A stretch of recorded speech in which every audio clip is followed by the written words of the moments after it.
یا یہ front foot اور بیک فٹ پاکستان کے آئینی نظام کو تہس نہس کر سکتا ہے؟ دونوں کی آراء سنیے۔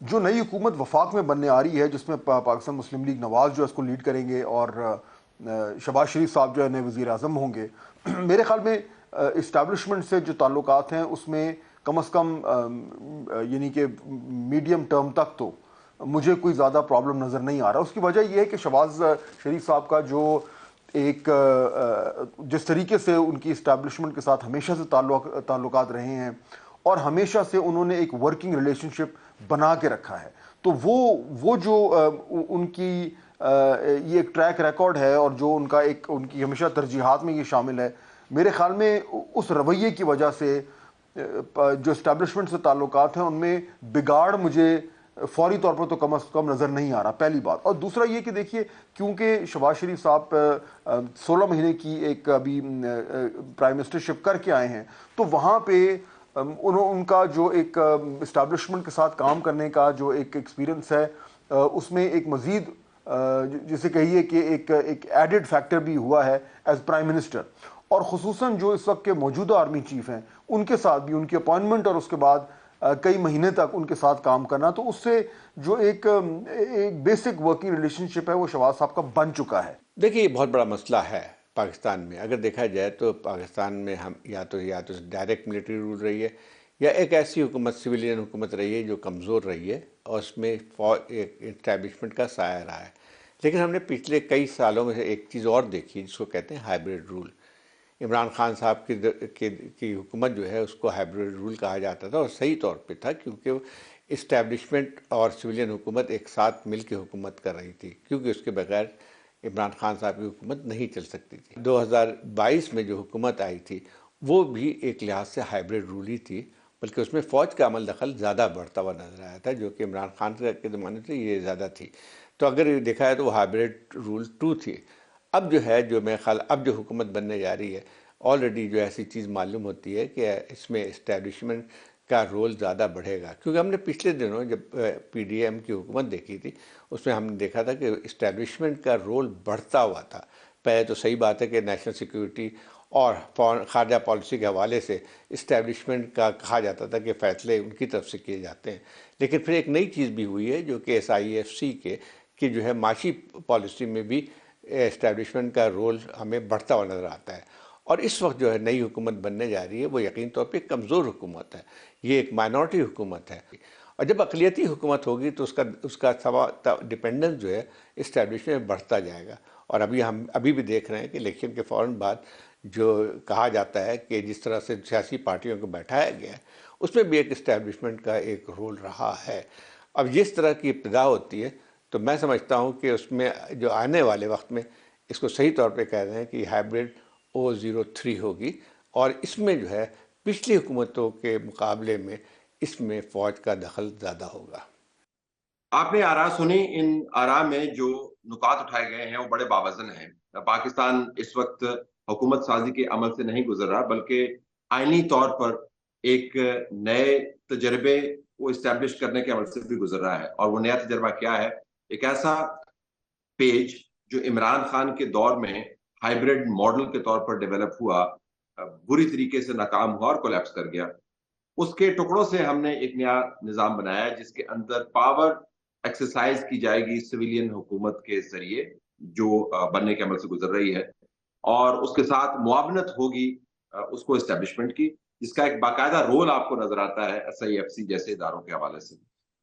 بظاہر یہ بڑا ایک خوبصورت ماڈل آپ کو لگتا ہے جس کے اندر فوج اسٹیبلشمنٹ کے حصہ ہوتے ہوئے ساتھ انٹیلیجنس ایجنسیز مل کر حکومت کو معاونت فراہم کریں گے اور ملک کی ترقی کے پہیے آپ آگے کی طرف گھمائیں گے۔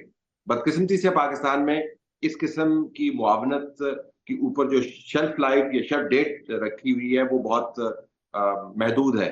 بسا اوقات ہم نے دیکھا کہ جب پاور ایکسرسائز کی جاتی ہے تو اس کے اندر بہت ساری فرکشن ڈیولپ ہو جاتی ہے۔ شہباز شریف صاحب کا ماننا یہ ہے کہ وہ فرکشن والے پرائم منسٹر نہیں ہیں، وہ اسٹیبلشمنٹ کا آنکھ کا تارا اپنے آپ کو کہلوانے میں بڑا فخر محسوس کرتے ہیں۔ ان کی ایک طویل تاریخ ہے۔ یہ یاد رہے کہ شہباز شریف صاحب ہمیشہ سے، اور میں دہائیوں کی بات کر رہا ہوں، میں سالوں کی بات نہیں کر رہا ہوں، ہمیشہ سے پرو اسٹیبلشمنٹ رہے ہیں، ہمیشہ سے اسٹیبلشمنٹ کے ساتھ سینگ نہ لڑانے کی پالیسی پر عمل کرتے رہے ہیں. ہمیشہ سے انہوں نے اپنے دروازے، کھڑکیاں، روشن دان اسٹیبلشمنٹ کے حوالے سے کھلے رکھے ہیں. تو شہباز شریف صاحب کو باقاعدہ کوئی مسئلہ نہیں ہوگا، لیکن مسئلہ شہباز شریف کا نہیں ہے. مسئلہ یہ ہے کہ شہباز شریف کے پاس جو حکومت ہے وہ ایک اقلیتی حکومت ہے. اس اقلیتی حکومت کو مکمل طور پر پیپلز پارٹی کی سپورٹ چاہیے. پیپلز پارٹی کا مسئلہ یہ ہے کہ اندر خانے آصف علی زرداری صاحب صدر تو بن جائیں گے، لیکن بلاول بھٹو زرداری اور ان کے ساتھ کچھ لوگ جو جمع سال قیادت کو ریپرزینٹ کرتے ہیں خوش نہیں ہیں کہ انہوں نے دوسری مرتبہ پی ڈی ایم کے ساتھ اپنے آپ کو جوڑ دیا. وہ پی ڈی ایم جس کا وہ دھڑن تختہ کرتے رہے اپنے الیکشن کیمپین کے اندر، جس کو وہ تباہ کرتے رہے، جس کے اوپر وہ ڈرون اٹیکس کرتے رہے، اب اسی پی ڈی ایم کا وہ حصہ ہے اور اسی پی ڈی ایم کے توسط انہوں نے زرداری صاحب کو صدر بنایا ہے. کسی بھی وقت پاکستان پیپلز پارٹی کے اندر کے یہ ابال نکل کر باہر آ سکتے ہیں اور شہباز شریف صاحب کی جو حکومت جس کے اوپر وہ تکیہ کیے ہوئے ہیں کہ اس کے ذریعے وہ اسٹیبلشمنٹ کے ساتھ مل کے پاکستان کو آگے چلائیں گے، ایک زلزلے کا شکار ہو سکتی ہے. دوسرا مسئلہ شہباز شریف کا یہ بھی ہے کہ اسٹیبلشمنٹ کے ذریعے آپ بڑے بڑے پروجیکٹس تو کر سکتے ہیں، آپ گورننس نہیں کر سکتے. گورننس کے لیے آپ کو بڑے پاپڑ بیلنے پڑتے ہیں. آپ کے پاس کام کے منسٹرز ہونے چاہیے، آپ کے پاس اسمبلی کے اندر اچھی تعداد میں لوگ بیٹھے ہونے چاہیے جو ہر وقت آپ کی ٹانگ نہ کھینچ رہے ہوں. آپ اقلیتی حکومت ہو کر گڈ گورننس نہیں کر سکتے. ریفارم کا جتنا ایجنڈا ہے جس کے ذریعے آپ نے پاکستان کو چلانا ہے وہ شہباز شریف کے لیے ایک بہت بڑا مسئلہ ہوگا، کیونکہ بڑے پروجیکٹ تو اور انویسٹمنٹس جو ہے وہ ایس آئی ایف سی کے ذریعے آ جائیں گے، اگرچہ اس کے اوپر بھی ایک سوالیہ نشان موجود ہے. اور پوچھیں گے ہم جو پروفیشنل ایکسپرٹس ہیں کہ اکانومی کی صورتحال کیا بنتی ہوئی نظر آتی ہے. تو اگر وہ پروجیکٹس چلتے بھی ہیں تو گورننس کا معاملہ اپنی جگہ پر باقی رہے گا. یہ سوالیہ نشان بھی باقی رہے گا کہ انتخابات شروع دن سے لے کر حکومت فارمیشن اور پالیسی سازی تک ایک بڑے تنازع کا شکار رہے ہیں. جو موڈ ہے پاکستان تحریک انصاف کا اس کو آپ ایک خاص حد تک ہی کیلیبریٹ کر سکتے ہیں، کنٹرول کر سکتے ہیں، ڈائلوٹ کر سکتے ہیں، لیکن یہ موڈ خراب ہوگا. ہم نے ابھی تک جو بھی رپورٹنگ کی ہے الیکشن کے حوالے سے اس کے اندر یہ واضح ہے، جو پروگرامز بھی کیے ہیں اس کے اندر یہ واضح طور پر آپ کو نظر آتا ہے کہ زبان سخت ہوتی جائے گی، غصہ بڑھتا جائے گا، پارلیمان کے اندر ہڑبونگ مچے گا، گھڑمس مچے گا، پارلیمان کے اندر لڑائیاں ہوں گی، اور پارلیمان سے باہر تو آپ کو ایسی پریس کانفرنس سننے کو ملے گی کہ خدا کی پناہ. تو جو ماحول ہے پاکستان تحریک انصاف الیکشن میں دھاندلی کے معاملے کو گرم رکھتے ہوئے ٹھنڈا نہیں ہونے دے گی. تو ماحول ٹھنڈا ہوگا نہیں. گورننس کے لیے آپ کو پالیسی بنانی ہے جس کے لیے آپ کے پاس نمبرز نہیں ہیں. پاکستان صرف پروجیکٹس کے ذریعے نہیں چل سکتا. سول ملٹری ٹائز جو ہے وہ بہت بڑے سٹرین کے اندر آ سکتے ہیں. یہ بھی دیکھنا ہوگا کہ ملٹری ایک ایسی حکومت جو ان کے خیال کے مطابق اگر ڈیلیور نہیں کر رہی تو اس حکومت کے ساتھ کتنے عرصے تک انگیج رہے گی. تو ایک بڑا ہی نازک قسم کا ارینجمنٹ ہم نے ترتیب دیا ہے جس کے اندر انتخابات کے عمل کے اوپر سوالیہ نشان موجود ہے، جس میں گورننس کی جو ایفیکیسی ہے یا اس کو جو مؤثر پن ہے اس کے اوپر سوالات موجود ہے. اس حکومت کی اپنی جڑوں کے اوپر سوالات موجود ہیں، اور اس کے جو ایلائز ہیں وہ ایلائز بھی آپ کو حتمی طور پر حکومت کے ساتھ کھڑے ہوئے نظر نہیں آتے، کچھ بے دلے سے ان کے ساتھ کھڑے ہیں. بہرحال امید کا دامن ہمیں نہیں چھوڑنا چاہیے. اگر شہباز شریف اور ان کی حکومت اسٹیبلشمنٹ کے ساتھ مل کر پاکستان کو 1.5-2 سال اچھے پروجیکٹس کے ساتھ ساتھ گورننس بہتر بناتے ہوئے چلا سکتی ہے تو شاید یہ نظام کام کر جائے. اگر ایسا نہیں ہوا اور معیشت دھڑام سے گر گئی تو حالات خراب ہو سکتے ہیں. تمام تجزیہ نگار ہماری ان باتوں سے اتفاق نہیں کرتے. چیلنجز کو ایکنالج کرتے ہوئے یہ مانتے ہیں کہ موقع اچھا ہے. سعدیہ افضال سے جب ہم نے بات کی تو سیاسی چیلنجز کے حوالے سے انہوں نے ہمیں یہ بتایا. دیکھیے جیسے تیسے بھی کر کے حکومت تو اب بن رہی ہے، اور شہباز شریف صاحب کی حکومت بن رہی ہے، پاکستان مسلم نواز کی حکومت بن رہی ہے. وہ خواب کے چوتھی بار نواز شریف کو وہ وزیر اعظم بنوا لیں گے، وہ تو پورا نہیں ہوا. سمپل میجورٹی نہیں ملی ہے. اگر ہم وفاق کی بات کریں، ایک کنٹروورشل ریزلٹس کے ساتھ یہ حکومت معرض وجود میں آ رہی ہے، اور ایسی حکومت جس کے خود اپنے اتحادی، سب سے بڑی جماعت جو ہے اتحادیوں میں شامل وہ پاکستان پیپلز پارٹی ہے جو ان کے ساتھ بیٹھی ہے. کابینہ میں نہیں لیکن ان کے ووٹ کے بغیر تو شہباز شریف صاحب وزیر اعظم نہ بن سکیں. وہ خود سوال اٹھا رہی ہے ان انتخابات کے ریزلٹس پہ. اس حکومت کے پاس اب ایک ہی راستہ بچا ہے اپنی ساکھ بچائے رکھنے کا, یا یہ جواز پیش کرنے کا کہ ہاں یہ حکومت ان کو ملنا یا ان کا حکومت میں آنا جو ہے وہی صحیح اقدام تھا, اور وہ ان کے لیے پرفارمنس ہے. وہ پرفارمنس جس کے بہت گن گاتی ہے پاکستان مسلم نواز کہ ہم تو ڈیولپمنٹ کی بات کرتے ہیں, ہم تو اپنی گورننس بہتر کرنے کی بات کرتے ہیں, اور پاکستان کو ان برے حالات سے ہم ہی نکال سکتے ہیں. سو اب ان کے پاس یہ آخری چانس ہے. اگر پاکستان مسلم نواز پاکستان کی سیاست میں رہنا چاہتی ہے, وفاق کے اندر بھی اور پنجاب میں بھی, جہاں ایک بڑی اچھی بات ہے کہ خاتون وزیر اعلیٰ بننے جا رہی ہیں مریم نواز صاحبہ, پہلی بار پنجاب میں ہم اس طریقے سے دیکھیں گے, وہاں پر جو ان کے لیے چیلنجز ہیں وہ بھی کم نہیں ہوں گے. ان کو اب وہ جلسوں میں جو باتیں تھیں, مخالفین کا نام لے لے کر جو جملے بازی تھی, اس سے باہر نکلنا پڑے گا. ان کو اب واقعی میں ثابت کرنا پڑے گا خود کو بطور لیڈر, اور ایک اتنے بڑے صوبے کی جہاں 120 ملین سے زیادہ عوام بستے ہیں, اس کو چلانا کوئی معمولی بات نہیں ہے. It's not going to be a child's play for her. She has to deliver this time, اور ان کو بتانا پڑے گا کہ جو باتیں یا جو نعرے, جو وعدے وہ کر کے آئی ہیں, وہ پرفارم کرنے کی صلاحیت رکھتی ہیں. معیشت ہمیشہ کی طرح پاکستان کے لیے, اس حکومت کے لیے بھی بہت بڑا چیلنج ہوگا. آپ انٹرنیشنل ریٹنگ ایجنسیز دیکھ لیں, موڈیز کے بعد فچ ریٹنگز جو ہیں وہ پاکستان کی کمزور سیاسی صورتحال کی بات بھی کر رہی ہیں, معیشت کی بات بھی کر رہی ہیں. اور اسی ضمن میں آپ دیکھیں کہ جو IMF کے ساتھ نئی ڈیل کرنی ہے وہ بہت ناگزیر ہے اس ملک کے لیے, اس ملک کی اکانومی کے لیے. تو یہ تمام معاملات ہیں. سیاسی تجزیہ نگار بہرحال اپنی آراء کے حوالے سے بٹے رہیں گے. ہمارا اپنا ماننا یہ ہے کہ چیلنجز کے ہوتے ہوئے, ان سے لڑتے ہوئے, ان کو زیر کرتے ہوئے شہباز شریف کی حکومت اتنی توانائیاں صرف کر چکے گی کہ بڑے معاملات کے اوپر شاید اس کی توجہ نہیں رہے, اور اس کی جو ریلائنس ہے وہ روز بروز پنڈی کے اوپر بڑھتی جائے گی. یہ فی الحال ہم تجزیہ کر رہے ہیں, لیکن اصل معاملہ جو ہے پاکستان کی معیشت کا ہے. اگر پاکستان کی معیشت نے کام کرنا شروع کر دیا تو تمام تنقید اور تمام تجزیہ نگاری جو بظاہر منفیت کی طرف مائل ہے وہ زائل ہو جائے گی. اگر ایسا نہ ہوا تو مثبت تجزیہ نگاروں کے لیے بھی اپنا پوائنٹ آف ویو برقرار رکھنا بہت مشکل ہو جائے گا. تو پاکستان کی معیشت کس طرف جا رہی ہے, مفتاح اسماعیل سے پوچھتے ہیں. آئین ناظرین, اب ہم مفتاح اسماعیل صاحب کے پاس چلتے ہیں. مفتاح اسماعیل صاحب PMLN کے فائنانس منسٹر رہ چکے ہیں, اب ان کے نقادوں میں شمار ہوتے ہیں. الیکشن کے دوران ان کے ویوز ہم نے سنے. مفتاح صاحب السلام علیکم, ویلکم ٹو دا شو. وعلیکم السلام. یہ فرمائیے گا کہ اب حکومت کی آپ کو ایک شکل بنتی ہوئی نظر آ رہی ہے. جو تنقید ماضی میں ہوتی رہی آپ کی طرف سے, جو آپ نے نکات اٹھائے وہ اپنی جگہ پر موجود ہیں, لیکن اب کیا آپ کو لگتا ہے کہ اس قسم کی حکومت جو کہ بننے جا رہی ہے وہ ان میں سے چند ایک معاملات کو ایڈریس کر پائے گی جو آپ نے ہائی لائٹ کیے ہوئے ہیں آلریڈی؟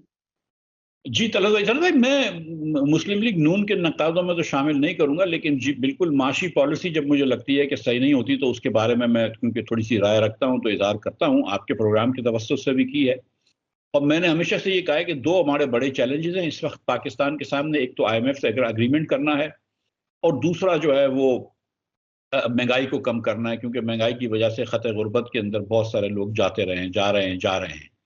اور یہ دونوں چیلنجز میں سمجھتا ہوں کہ قومی سیاسی لیڈرشپ جو ہے اس کو اندازہ ہے کہ یہ سب سے بڑی لیڈرشپ کا چیلنج ہے. اور جو حکومت کی شکل لگ رہی ہے, شہباز شریف صاحب خاص طور پر جو کہ وزیر اعظم ہوں گے, تو مجھے لگ رہا ہے کہ ان کو پتہ ہے کہ یہ چیلنجز سے نپٹنا سب سے زیادہ ضروری ہے. پچھلا ایگریمنٹ بھی جو IMF کا جون میں ہوا تھا وہ بھی شہباز شریف صاحب نے کیا تھا جب وہ پیرس چلے گئے تھے اور MD سے ڈائریکٹ بات کری تھی IMF کے. تو IMF کا اگریمنٹ کرنا بہت ضروری ہے, اور پھر حکومت کو مہنگائی سے نپٹنا بہت ضروری ہے. سب سے بڑا کام میں سمجھتا ہوں حکومت کا اس وقت مہنگائی کو کم کرنا ہے. اچھا, اب ذرا ان دونوں کو ہم سیپریٹلی ڈیل کر لیتے ہیں. ذرا IMF کے اوپر واپس آئیے. کیا بین الاقوامی مالیاتی ادارے جس طرح کے IMF ہے وہ اس حکومت کی کمزور سیاسی صحت کے اوپر فوکس رکھے ہوئے ہوں گے, یا ان کے خیال کے مطابق اب چونکہ بن جائے گی حکومت تو اسی کے ساتھ ہم نے ڈیل کرنا ہے؟ مطلب ان کے لیے کیا یہ ضروری ہے کہ اکثریتی حکومت ہو اور بہت پر اعتماد نظر آئے اور تب وہ بہتر انداز سے انگیج کرتے ہیں حکومت کے ساتھ, یا آپ کو لگتا ہے کہ وہ انہوں نے پاکستان کہ نمائندگان کی حیثیت سے ان کے ساتھ ڈیل کرنا ہے؟ اکثریتی ہے، 2/3 والی ہے یا اقلیتی ہے، doesn't make a difference. نہیں, it really does not make a difference. اکثریتی ہو یا 2/3 ہو یا مخلوط ہو, وہ پاکستان کے نمائندے سے ڈیل کرتے ہیں, پاکستان کے وزیر خزانہ سے ڈیل کرتے ہیں, اور ان کی جو خواہشات ہیں یا ان کے جو سفارشات ہیں, مثلا بجٹ ڈیفیسٹ کو کم کرنا, مثلا ٹیکسز کو تھوڑا سا بڑھانا, ٹیکسز کا پھیلاؤ کرنا, نجکاری کرنا, یہ ان کے سفارشات مان کر اس پہ عمل کرنے کے لیے ظاہر ہے کہ حکومت اگر پاورفل ہوتی ہے اور اسٹرانگ ہوتی ہے تو وہ کرنے کے لیے آسانی ہوتی ہے اس کو. تو ادھر آپ کو فرق پڑتا ہے کہ حکومت کمزور ہے یا مضبوط ہے. لیکن جہاں تک IMF کی شرائط ہیں وہ میرے خیال سے مختلف نہیں ہوتی ہیں, وہ تو پاکستان سے ہی ڈیل کرتے ہیں. لیکن مرتضی صاحب مسئلہ یہ, اور آپ بہتر طریقے سے سمجھتے ہیں کہ ایک ایسی حکومت جو اپنے ہارٹ لینڈ کے اندر, جس اگر میں فیصل آباد کی مثال دوں, وہاں پر سیاسی طور پر اس کو مار لگی ہے کیونکہ معاشی حالات ٹھیک نہیں تھے, اور PDM 1 کا جو تجربہ تھا اس نے بہت سارے لوگوں کے بزنس کو تباہ کیا.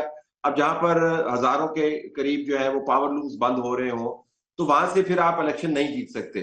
تو یہ ایک ایسی حکومت جو یہ کانشیسلی اب اس کو ایسی پالیسی پرسو کرنی ہے جس کے ذریعے اپنی جو ٹوٹی ہوئی سپورٹ بیس ہے اس کو ریکنسٹرکٹ کر پائے, وہ IMF کے معاملات کو کتنی دلچسپی کے ساتھ ہینڈل کر پائے گی. ان کی ڈیمانڈز جو ہیں وہ بڑی واضح ہیں. حکومت کتنا ایڈجسٹ کر پائے گی اپنے سیاسی جو مجبوریاں ان کے پیش نظر, ان کی ڈیمانڈز کو؟ طلعت بھائی دیکھیں, جو یہ ایگریمنٹ تھا اس کے اندر جو مشکل مسائل تھے, یعنی قیمتیں بڑھانی تھی, گیس کی قیمتیں بڑھانی تھی, بجلی کی شرح سود کو بڑھانا تھا وغیرہ, وہ سارے بڑے مشکل فیصلے یا کٹھن فیصلے جو ہیں جو عوام کو ضرب دیتے ہیں, وہ فیصلے تو ہو چکے ہیں, یا کیئرٹیکر نے کیے ہیں یا PDM نے آخر کے اندر نہ چاہتے ہوئے کیے, لیکن ہو چکے ہیں وہ فیصلے. اب جو فیصلے ہیں اس میں آپ کو مخصوص انٹرسٹ کو, ویسٹڈ انٹرسٹ کو ٹیک آن کرنا ہے. اگر آپ PIA کی نجکاری کرنے جا رہے ہیں تو PIA کی یونین ہوتی ہیں, ایویشن وزارت ہوتی ہے جو نہیں چاہتی ہے کیونکہ ان کے اپنے ویسٹڈ انٹرسٹ ہوتے ہیں. اس سے پاکستان کے عوام کو کوئی نقصان نہیں پہنچے گا. اگر آپ نجکاری کر دیں گے فائدہ ہوگا. اسی طرح اگر آپ بجلی کی کمپنی کی نجکاری کریں گے تو بجلی کی قیمتوں میں کمی ہو جائے گی. لیکن وہ لوگ جو کہ چوری میں ملوث ہیں, وہ لوگ جو کہ کام نہیں کر رہے, انیفیشنسی میں ملوث ہیں, وہ ظاہر ہے کہ یہ چاہیں گے کہ یہ نہیں ہوگا, اور وہ بالکل محنت کریں گے کہ یہ نہ ہو. تو اب آپ کو ویسٹڈ انٹرسٹ کو لینا ہے. اسی طرح اگر آپ کو پراپرٹی کے اوپر ٹیکس لگانا ہے, آپ کو دکانداروں کے اوپر ٹیکس لگانا ہے, آپ کو سروس سیکٹر کے اوپر ٹیکس لگانا ہے, زراعت کے اوپر ٹیکس لگانا ہے, تو وہاں پہ باتیں اٹھیں گی. تو اس وقت حکومت جو ہے اس کو اب لوگوں کے خلاف یا لوگوں کے اوپر کٹھن فیصلے نہیں ڈالنے, آپ کو اسپیشل انٹرسٹ کو لینا ہے. اور حکومت کو یہ بات سمجھنی ہوگی, PDM کے حکومت کو یہ بات سمجھ. لیکن قطع کلامی مفتا صاحب, قطع کلامی اگر میں اسی آپ کے نقطے کو ذرا میں مزید پھیلانا چاہتا ہوں, ویسٹڈ انٹرسٹ کو صرف ایک ایسی حکومت ہی ٹیک آن کر سکتی ہے جس کو روزمرہ اپنی زندگی کے سوالوں کے جواب نہ دینے ہوتے ہوں, جس کو اپنے شولڈر کے اوپر سے پیچھے کی طرف نہ دیکھنا ہوتا ہو کہ ہمارے کتنے بندے کم ہو گئے ہیں. ویسٹڈ انٹرسٹ کو ہٹ کرنا کہنے میں تو بہت آسان لگتا ہے, اور آپ بہتر سمجھتے ہیں, آپ نے تو اندر رہ کے ویسٹڈ انٹرسٹ کو دیکھا ہوا ہے, لیکن اس کو ایک اقلیتی حکومت ٹیک آن نہیں کر سکتی کہ کر سکتی ہے.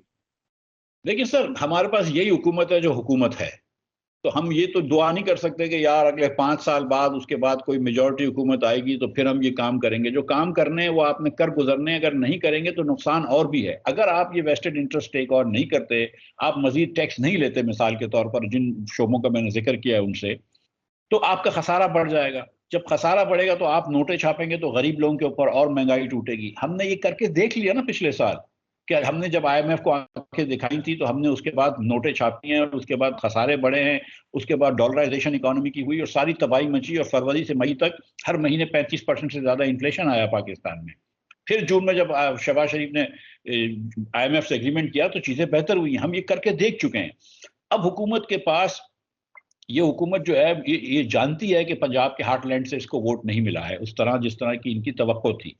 یہ جانتی ہے کہ مڈل کلاس اور پڑھے لکھے لوگوں میں اتنی سبقت نہیں رہی ہے مسلم لیگ کی جو ایک زمانے میں ہوتی تھی.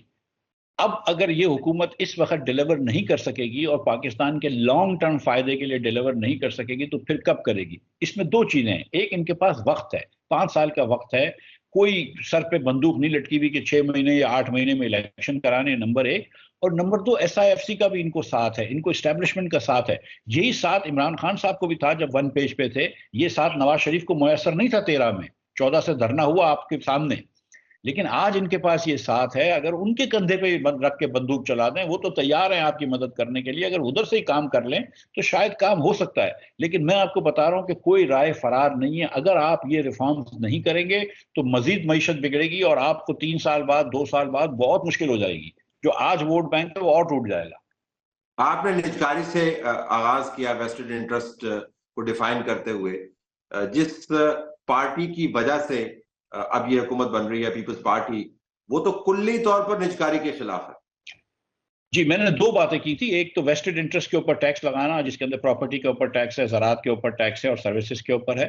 سروسز کے اندر مسلم لیگ نون والے آبجیکشن کریں گے، دوسرے جگہوں پہ دوسرے لوگ آبجیکشن کریں گے، اور پیپلز پارٹی بالکل بات کرتی ہے پرائیویٹائزیشن کے خلاف۔ لیکن انہوں نے اپنے منشور میں بھی یہ کہا ہے کہ ہم پبلک پرائیویٹ پارٹنرشپ کی بات کر رہے ہیں، تو آپ پبلک پرائیویٹ پارٹنرشپ کر لیں، حکومت 10-20% حصہ رکھ لے، 25% حصہ رکھ لے۔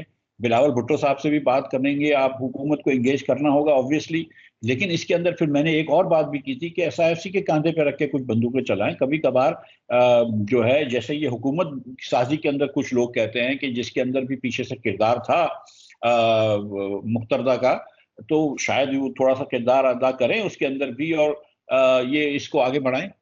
یعنی فوج کے ذریعے نجکاری کروائیں، فوج کے ذریعے تاجروں کو ہینڈل کریں، فوج کے ذریعے پراپرٹی کو ٹیکس کریں، فوج کے ذریعے کریں۔ فوج کے ذریعے تاجروں کو ہینڈل کرنے کی کوئی ضرورت نہیں ہے، تاجروں کو بڑی آسانی سے ہینڈل ہو جاتے ہیں، وہ کوئی مسئلہ نہیں ہے، ٹھیک ہے۔ آپ نے پراپرٹی پہ ٹیکس لگانا ہے، اس کے اندر بھی آپ کو فوج کی ضرورت نہیں ہے، لیکن میری گزارش یہ تھی کہ اگر پیپلز پارٹی کے کچھ تحفظات ہیں مسلم لیگ کی نجکاری کے خلاف، تو اس کے اندر آپ اس طرح کر سکتے ہیں کہ SIFC کے پلیٹ فارم پہ، جو کہ شہباز شریف صاحب کی حکومت کے دوران جس کا پروملگیشن ہوا ہے آرڈیننس کا، کہ SIFC کی فورم کو استعمال کرتے ہوئے آپ شفاف طریقے سے نجکاری کریں یا پبلک پرائیویٹ پارٹنرشپ کریں، آپ کہیں نہ کہیں اس کو آگے لے کے جائیں۔ دیکھیں، یہ آج کے دن آپ کو 100 ارب روپے کا PI نقصان دے رہی ہے سالانہ۔ آپ کے پاس 20% سے بجلی جو ہے وہ یا لائن لاسز میں چلے جاتی ہے، اور اندر 10% چلے جاتی ہے جس کا آپ بجلی دیتے ہیں لیکن بل نہیں لے سکتے۔ آپ نے ایک یہ بات کی تھی کہ ہم صوبوں کو دے دیں گے، اس پہ سندھ حکومت ایکچولی تیار تھی صوبوں کے بات کرنے پہ۔ تو بہت سارے طریقہ کار ہیں جس کے تھرو آپ یہ بات کر سکتے ہیں، اور میرے خیال سے یہ بات ہو سکتی ہے۔ پیپلز پارٹی کا میں نے کبھی ایسا نہیں دیکھا ہے کہ بہت زیادہ strong stand who. I think کہ وہ بات ہر چیز پہ کرنے کے لیے تیار ہوتے ہیں۔ 3 چھوٹے چھوٹے سوال ہیں۔ شہباز شریف صاحب کے ساتھ آپ نے کام کیا ہوا ہے، شہباز شریف نواز شریف نہیں ہے، وہ انتظامی طور پر پنجاب کو چلا کر تو بڑی انہوں نے شہرت کمائی ہے، لیکن صوبوں کو چلانا آپ کو پتا ہے آسان ہے، کیونکہ صوبوں میں آپ نے صرف خرچہ کرنا ہوتا ہے، مرکز میں آپ نے خرچہ بچانا ہوتا ہے، بلکہ خرچہ کرنا ہی نہیں ہوتا، آپ کے پاس پیسے ہوتے ہی نہیں ہیں۔ ان کی جو لیول آف انڈرسٹینڈنگ ہے اکنامک چیلنجز کی، یا ان کا جو کمفرٹ لیول ہے معاشی معاملات کے اوپر ایک ڈیسائسو لیڈرشپ دکھانے کا، ٹھیک ہے IMF کے معاہدے کے اندر ہم نے سنا کہ انہوں نے کوئی رول پلے کیا ہے، خبریں بھی اس کی بن گئیں، اگرچہ اور خبریں بھی ہیں کہ اصل میں رول کس نے پلے کیا۔ لیونگ دیٹ اسائڈ، آپ کے خیال میں وہ ان کے پاس مواد ہے، ان کے پاس سیاسی طور پر سمجھ بوجھ ہے، دلچسپی ہے، کمفرٹ لیول ہے کہ جس کے توسط وہ لیڈ کر پائیں معاشی معاملات کے اوپر؟ دیکھیے، ایک جو میں شہباز صاحب کے ساتھ جو کچھ عرصہ کام کیا، تو میں نے یہ دیکھا کہ شہباز صاحب کی تو گرپ تو تھی ہر چیز پہ، وہ میری بات سنتے تھے، وہ سمجھتے تھے، اس پہ کبھی یس بولتے تھے کبھی نہ بولتے تھے، لیکن کبھی کبھار جب ان کو میری بات سمجھ آتی تھی اور وہ یس بھی بولنا چاہتے تھے، تو پھر ان کو بھی منع کر دیا جاتا تھا۔ وہ فائنل ڈیسیشن میکر نہیں ہیں، اور وہاں پہ ڈار صاحب جو تھے وہ لندن میں میاں صاحب کو الگ ایڈوائز کرتے تھے، تو اس پہ ہم کو ایک بڑی مشکل ہوتی تھی۔ اب اچھی بات یہ ہے کہ میاں نواز شریف صاحب بھی پاکستان تشریف لا چکے ہیں، اور وہ لاہور میں بیٹھے ہوئے ہیں، تو شہباز شریف will also have greater opportunity to also put his point across کہ بھئی میرا یہ خیال ہے کہ حکومت کا یہ مسئلہ ہے۔ تو ایک تو یہ ہے۔ دوسرا، آپ نے خود بتایا کہ میاں صاحب کو تو ظاہر ہے کہ ایک بڑا تجربہ ہے اس کا، وفاق کا۔ اور جو آپ نے جو بات کی ہے نا وہ ایکچولی پاکستان کے اس وقت جو فسکل بحران ہے، جو معاشی بحران ہے، اس کی نشاندہی ہو گئی ہے کہ آپ نے صوبوں کو صرف پیسے دے دیے ہیں کہ وہ اپنی مرضی سے خرچ کریں. تو چیف منسٹرز کو تو بڑی آزادی ہے کہ خوشی سے خرچ کرو، لیکن ان کے اوپر کوئی ذمہ داری نہیں ہے کہ بھئی اپنا ٹیکس بھی جمع کرو. اور وفاق کے اوپر صرف ذمہ داری ہے ٹیکس لگاؤ. تو ٹیکس لگانا تو کسی کو اچھا نہیں ہوتا، نہ ٹیکس لگا کے کوئی مشہور یا اس کا خوشنامی ہوتی ہے، لیکن ہوتا یہ ہے کہ پیسے ہمارے پاس نہیں ہوتے، پیسے آپ صوبوں کے لیے جمع کر رہے ہوتے ہیں. تو تھوڑا سا اس کو بھی ری بیلنس کرنا ہوگا، ذمہ داریوں کو بھی اور اتھارٹیز کو بھی. اچھا، اب ذرا آ جائے فائنانس منسٹرز کے اوپر جو ابھی تک نام سامنے فلوٹ کیے جا رہے ہیں. اس کے اندر 2 بینکر ہیں، ایک کیئر ٹیکر فائنانس منسٹر ہیں جو ایکس اسٹیٹ بینک کے گورنر ہیں، اور آپ کے پسندیدہ ڈار صاحب ہیں. یہ میں تنزن کہہ رہا ہوں، یہ ٹنگ ان چیک میں کہہ رہا ہوں. ہم سب کو پتا کہ آپ کے تعلقات کیسے ہیں، ان کے تعلقات میرے خیال سے آپ کو یہ وضاحت کی ضرورت یہ نہیں تھی، لسٹ یہ آپ وضاحت کو کی بھی ضرورت لگتا ہے نہیں تھی، کہ ہاں جی یہ وضاحت کی ضرورت نہیں تھی آپ کو کہ آپ تنزن کہہ رہے ہیں. کیا فرمایا آپ نے؟ میں کہہ رہا تھا آپ کو یہ وضاحت کی ضرورت نہیں تھی کہ آپ یہ تنزیہ فرما رہے ٹھیک ہیں. ہے. بس آج کل پاکستان میں حالات ایسے ہیں کہ طنز کو بھی ہمیں اس کا وضاحت کے ساتھ بیان کرنا پڑتا ہے. بہرحال یہ کوئی ایسی لسٹ ہے جس کے اندر سے آپ کو کوئی بڑی امید ہو کہ یہ لوگ جو ہیں، کیونکہ پرسنالٹیز کاؤنٹ، اور ہم ایک بڑے نازک دور سے گزر رہے ہیں اور آگے ہمیں اچھے طریقے سے نیگوشیٹ کرنا ہے. Really why can't we think beyond bankers? مجھے اس کی آج تک سمجھ نہیں آئی کہ بینکر تو بینکر ہوتا ہے، اس کو فائنانس منسٹر بنا کے ہم کیا کرنا چاہتے ہیں؟ دیکھیے طلعت بھائی، میرا یہ خیال ہے اگر آپ پرسنالٹیز اسائڈ چھوڑ دیں، اگر آپ شخصیات کو چھوڑ دیں، تو میرا یہ خیال ہے کہ اس جاب کے لیے ایک اکانومسٹ ہونا چاہیے جس کو مانیٹری پالیسی کے بارے میں بھی کچھ سوجھ بوجھ ہو، جس کو فسکل پالیسی کے بارے میں بھی سوجھ بوجھ ہو، اور ان کے کنیکشنز کو پتہ ہو. اور جب ہم نے یہ نہیں کیا ہے تو اس کا ہم نے نقصان برتا ہے. اس لیے میں سمجھتا ہوں کہ ہماری ملک کی پالیسیز اتنی صحیح نہیں ہیں. میں یہ سمجھتا ہوں کہ یہ جو آپ نے نام لیے بینکروں کے، ان میں سے کم ایک بینکر جو ایسے ہیں جن کو، یا دونوں بینکر شاید، جن کو پاکستان کے بزنسز کے بارے میں بھی بہت پتہ ہے، ان کی اکنامکس پہ بھی اچھی گرپ ہے، اور ان کو ریئل ایکسپیکٹیشنز بھی ہیں، ریئلسٹک ایکسپیکٹیشنز بھی ہیں کہ پاکستان میں اس وقت کیا ممکن ہے. اور یہ اپنی بات پہ ان میں سے کم ایک صاحب جو ہیں وہ بالکل کھڑے ہونے کے وہ ہیں، قابل ہیں. اسی طرح ڈاکٹر شمشاد جو ہیں وہ بھی اکانومسٹ ہیں. انہوں نے آئی ایم ایف سے آپ کو ایک مرتبہ ڈیل کر کے پروگرام لے کے دکھایا ہے، وہ مطلب جو شہباز صاحب نے لیا تھا اس کا ریویو کر کے دکھایا ہے. لیکن ان کا ڈائریکٹ اتنا کوئی بزنسز سے ٹچ نہیں ہے، اور بزنسز ان سے بہت زیادہ مطمئن نہیں ہے. لیکن آئی ایم ایف کے اندر کوئی ان کو مسئلہ نہیں ہوگا. تو میں یہ سمجھتا ہوں کہ کوئی ایسا چہرہ ہونا چاہیے کہ جدھر آپ کو آئی ایم ایف سے مسئلہ بھی نہ ہو، اور جو اپنی بات پہ، جن کی بات میں وزن بھی ہو، اپنی بات میں کھڑے ہونا بھی جانتے ہوں، لیکن جس سے پرائم منسٹر صاحب کمفرٹیبل بھی ہوں اور وہ کام کروا سکیں. اگر میں گزارش کر پاؤں کہ یہ جو ہم نے فائنانس منسٹر کی کوالیفیکیشن کو آئی ایم ایف ہینڈلنگ کے ساتھ جوڑ دیا ہے، یہ بھی کتنے غضب کی بات ہے. کیونکہ ٹیکنوکریٹس جو ہیں وہ تو لیبر کے معاملات کے ساتھ، فارمر کے معاملات کے ساتھ، لوور مڈل کے معاملات کے ساتھ، غریبوں کے معاملات کے ساتھ نہیں جڑے ہوئے. تو جب ہم کہتے ہیں کہ کوالیفیکیشن یہ ہے کہ وہ ان ایشوز کو سمجھ سکتے ہیں، تو آپ کو پھر آپ کنفائن کر دیتے ہیں نا. پھر آپ کا مطلب ہے آپ کو ایک ایسا فائنانس منسٹر چاہیے جسے 4 کام کرنے، اور چاہے ان کا امپیکٹ جو بھی ہو، اور وہ اس کی کوالیفیکیشن ہے. تو فائنانس منسٹر نے تو ساری قوم کے مفادات کو دیکھنا ہوتا ہے، ایسی پالیسیز بنانی ہوتی ہیں. ڈاکٹر منموہن سنگھ جیسے فائنانس منسٹر ہوتے ہیں جس کے ذریعے آپ غربت کا خاتمہ کرتے ہیں. یہ تو بڑے 4 نکات آپ کے پاس ہیں، تو آپ کا سی وی ٹھیک ہے. یہ کوئی اچھی بات ہے کیا؟ دیکھیے طلعت بھائی، بہت سارے ملکوں میں، ہمارے پیئر کنٹریز میں، جب آئی ایم ایف کا ڈیلیگیشن جاتا ہے تو وزیر خزانہ ان سے ملتا بھی نہیں. میں آپ کو سچ بتا رہا ہوں. ڈپٹی منسٹر مل جائے گا، کوئی سیکٹری یا ایڈیشنل سیکٹری مل جائے گا، اینڈ دیٹس اٹ. ہمیں یہاں پہ تو وزرائے اعظم کو ملانا پڑتا ہے کہ وزرائے اعظم بھی جا کے آئی ایم ایف کی ڈیلیگیشن سے ملیں، اور پھر وزرائے اعظم جو ہیں وہ نیگوشیٹ بھی کرتے ہیں، اور پتہ نہیں کیا کیا ہم نے کرنا پڑتا ہے. لیکن مجبوری یہ ہے کہ ہم اس حالت میں پھنسے ہوئے ہیں. اگر ہم ایک یہ اس قسم کے پیشنٹ ہیں کہ جس کے روز دل میں درد ہوتا ہے، تو اس کو بار بار آئی سی یو میں جانا پڑتا ہے. ہم کو ذرا سا اپنے پیروں پہ کھڑے ہونے کے کے لیے کچھ کام کرنے ہوں گے نا، ہم کو ایک مرتبہ IMF سے جان چھڑوانی ہوگی، اور وہ اسی طرح چھوڑے گی کہ آپ ایک پروگرام کریں IMF کا، اگر یہ والا اللہ کرے آخری ہو جو اب آنے والا ہے، اور اس میں آپ اس پہ منوان عمل کر لیں۔ وہ جو ریفارمز کی بات کر رہے ہیں، IMF کوئی بری بات نہیں کر رہا آپ سے کہ آپ نچکاری کر لیں، پیسے ضائع نہ کریں۔ IMF کوئی بری بات نہیں کر رہا آپ سے کہ آپ 100 ارب روپے کا PI سے نقصان ختم کر لیں۔ IMF کوئی بری بات نہیں کر رہا کہ آپ یہ بجلی کی نرخیں تو بڑھا رہے ہیں، کم از کم یہ نہ بڑھائیں، لیکن اگر آپ کاسٹ کم کر لیں پھر آپ نہ بڑھائیں۔ تو IMF یہ نہیں کہہ رہا آپ کو کہ بھئی آپ بجٹ کم کر لیں۔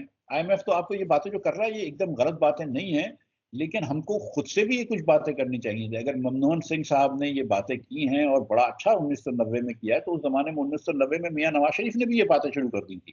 پاکستان کے اندر بھی لبرلائزیشن آئی تھی، لیکن پھر ہم تو یہاں پہ وزرائے اعظم چینج کرتے رہتے ہیں، ہم یہاں پہ اور کھیل کھیلتے رہتے ہیں۔ لیکن آپ دیکھیں نا کہ جو اصل پرابلمس پاکستان میں ہیں، کہ مثال کے طور پر یہاں پہ 80 لاکھ بچے اس سال پیدا ہوں گے، اس 80 لاکھ بچوں کو ہمارے پاس اسکول اور کلاس رومز نہیں ہیں، لیکن پاپولیشن پلاننگ پہ تو ہم کوئی بات نہیں کر رہے۔ اب IMF بھی نہیں کر رہا، کوئی بھی نہیں کر رہا، لیکن آپ کو تو اتنی سمجھ ہونی چاہیے نا کہ یار پاپولیشن پلاننگ اگر نہیں کرو گے تو یہ بچے کس اسکول میں جائیں گے؟ 2 کروڑ 60 لاکھ بچہ آپ کا اسکول میں نہیں ہے، اور آپ اکنامک پالیسی بنانے نکلیں۔ بھائی جس ملک کے اندر آدھا لوگ پڑھ نہیں سکتے ہوں، لکھ نہیں سکتے ہوں، اس میں کیا خاک اکنامک پالیسی کام آئے گی؟ کیا آپ سمجھتے ہیں کہ ملک جاہل رہ جائے گا اور ملک ترقی کر جائے گا؟ کیا ہم یہ سمجھتے ہیں کہ ملک جو ہے وہ بیمار رہے گا اور ترقی کر جائے گا؟ تو ہمیں اپنے کچھ کام کرنے چاہیے نا۔ IMF کی وجہ تو ہم کو اس لیے جانا پڑتا ہے کہ ہم اپنے کام نہیں کر پا رہے۔ اگر اس ملک کے پالیسی میکرز اپنا ذرا سا کام کر لیں، ذرا سا ہوم ورک کر لیں، تو یہ چیزیں یہاں پہ نہیں کھڑے ہوں گے۔